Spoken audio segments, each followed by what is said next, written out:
Apa tentang suro? Nah, kebanyakan orang-orang itu selalu bertanya ya. Nanti saya juga menjawab beberapa pertanyaan yang ada di Instagram saya yang tadi sudah komen, akan saya jawab tentang malam satu suro. Malam satu suro, di mana malam tersebut adalah malam yang sangat sakral, energi mistisnya sangat kuat sekali. Bahkan ada beberapa daerah, beberapa budaya di mana malam satu suro melakukan ritual-ritual tertentu. Misal ada seseorang yang bikin upacara bersih desa untuk membersihkan apapun yang terjadi dari hal-hal buruk di desanya. Terus ada lagi orang yang menjamas, membersihkan beberapa pusaka koleksinya. Bahkan ada orang yang dengan sengaja melakukan ritual-ritual tertentu untuk membersihkan dirinya. Apakah benar? Ya, benar ya. Ya seperti itu, di mana orang malam satu suro lebih ke tirakat, lebih mendekatkan diri kepada Sang Pencipta alam. Kebanyakan orang-orang melakukan kayak tirakat-tirakat, bahkan ada yang puasa sebelum malam satu suro hingga tanggal satu suro. Kenapa seperti itu? Kalau menurut saya pribadi, malam satu suro itu ya memang kuat sekali energinya, di mana portal-portal gaib itu kebuka. Jadi sangat bagus sekali untuk misal menyempurnakan sesuatu hal yang mungkin ya, suatu contohnya gini, kayak korban kecelakaan disempurnakan. Bahkan ada seseorang yang juga berusaha membersihkan rumahnya dengan cara-cara tertentu. Dalam arti gini, misalnya di dalam rumah suasananya panas sekali, rezekinya mampet, terus auranya suram. Tidak hanya rumah saja, bisa pertokoan, tempat kerja, ataupun lokasi-lokasi yang mungkin bagi mereka energinya kurang bagus. Gimana caranya? Beda, setiap orang memiliki cara berbeda-beda. Tapi saya sendiri menyarankan siapapun dalam membersihkan ini sesuai dengan keyakinannya masing-masing. Misal kita meminta kepada Sang Pencipta alam dalam ritual-ritual tertentu agar lokasinya itu menjadi bersih. Seperti itu biasanya. Di malam satu suro ini kan jatuhnya di hari Minggu tanggal 7. Ada beberapa weton yang mungkin kayak gini ya, kayak penyerap energi buruk. Dimana malam satu suro saya berpesan jangan keluar rumah dulu. Karena apa? Portal gaib itu sangat kebuka. Banyak sekali beberapa makhluk-makhluk halus ini yang keluar semuanya. Misalnya di tempat-tempat yang rawan kecelakaan, jalan raya dan sebagainya. Ada beberapa bukan warning yang saya sampaikan untuk weton-weton tersebut.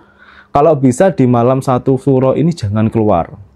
Misalnya di weton Minggu Pahing, terus Kamis Legi, Rabu Pon, sama Jumat Wage. Kalau bisa jangan keluar dulu, di dalam rumah dulu. Fungsinya untuk apa? Untuk kita ini menghalangi sesuatu hal yang sengkolo, dalam arti yang membahayakan. Misal rawannya kecelakaan di jalan. Jadi kalau bisa weton-weton yang saya sebutkan tadi tidak melakukan aktivitas dulu di luar rumah ataupun di jalan raya. Karena apa? Rawan sekali untuk penyerapan sengkolo tersebut.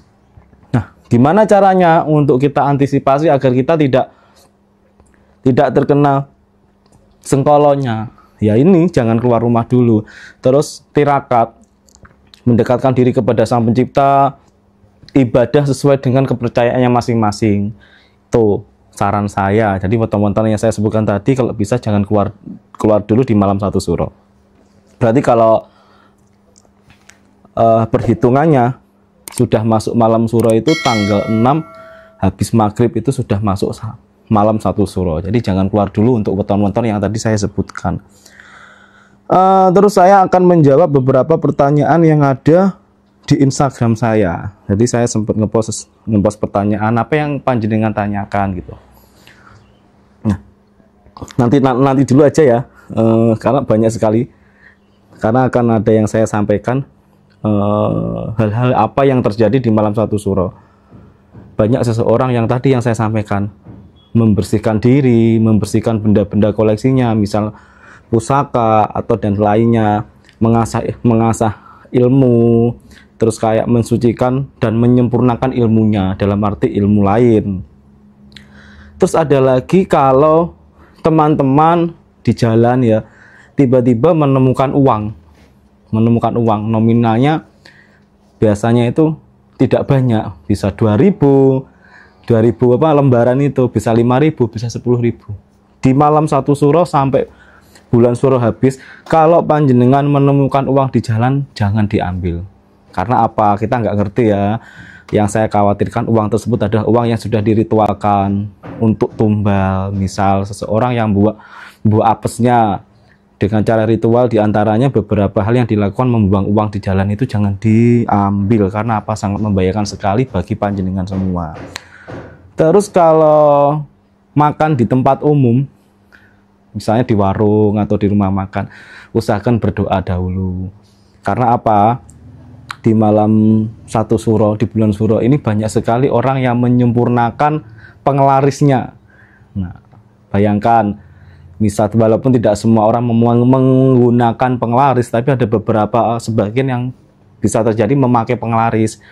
Jadi buat teman-teman yang suka jajan di tempat luar, utamakan sebelum makan berdoa dulu. Setelah berdoa ditiupkan ke makanannya. Buat jaga-jaga jika si oknum pelaku penglaris ini ada sesuatu hal yang mungkin akan berdampak bagi kita yang memakannya. Jadi pesan saya, sebelum makan di tempat umum misalnya beli, doa dulu baru ditiupkan. Terus kalau menemukan rokok di jalan, jangan diambil. Biasanya rokoknya itu rokok yang terbungkus klobot itu kulitnya jagung. Jadi seperti rokok zaman dulu itu jangan diambil. Entah kalau ada lagi yang rokoknya rokok biasa, rokok utilan, rokok yang hanya satu itu jangan diambil. Karena apa? Biasanya ada beberapa ritual-ritual orang yang dilakukan dengan tujuan tertentu. Malam satu suro itu kan sakral, mistis, bahkan energi gaibnya itu sangat kuat sekali. Banyak orang yang membuka pintu gerbang pelet. Untuk apa? Untuk memikat seseorang.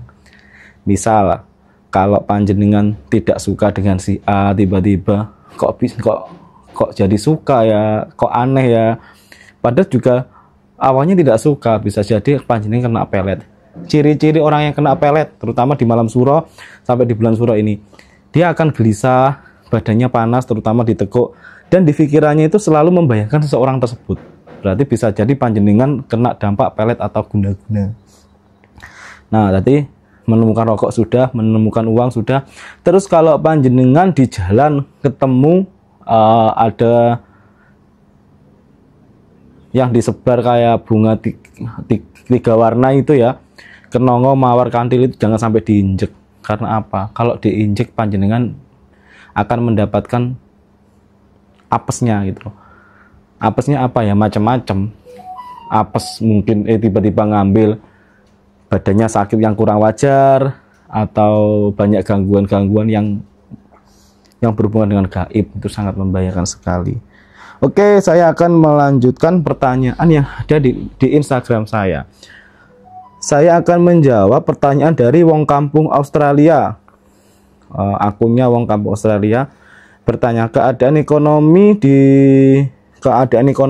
di Australia gimana ya Mas Sigor? Wong Kampung Australia. Jadi kalau saya melihat panjenengan sedang ragu dengan sesuatu hal yang akan panjenengan jalankan. Nah, bagus gitu. Jadi turutin keraguanmu. Karena apa? Di tahun-tahun ini kebanyakan itu ekonominya panjenengan itu agak goyang, agak berantakan. Bahkan ada beberapa hal yang gini, niatnya panjenengan misal mau buka bisnis itu malah tidak bisa kebuka dengan maksimal. Bahkan bisnisnya itu akan tidak berkembang dan hancur gitu.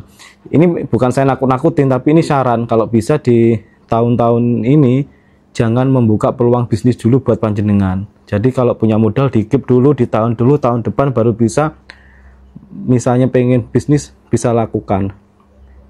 Terus saya menjawab pertanyaan dari Pota Wokta, tirakat yang baik dan benar di malam sampai jam berapa Mas Sigor? Nah, jadi gini, kalau di malam hari, suatu contoh, ini menurut saya, jadi setiap orang itu mempunyai pendapat yang berbeda-beda dan ya mungkin caranya berbeda-beda.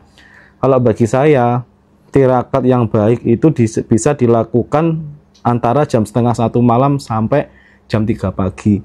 Bisa berdoa, bisa merenung, bahkan bisa meditasi dengan cara sendirinya. Kenapa? Karena di jam-jam tertentu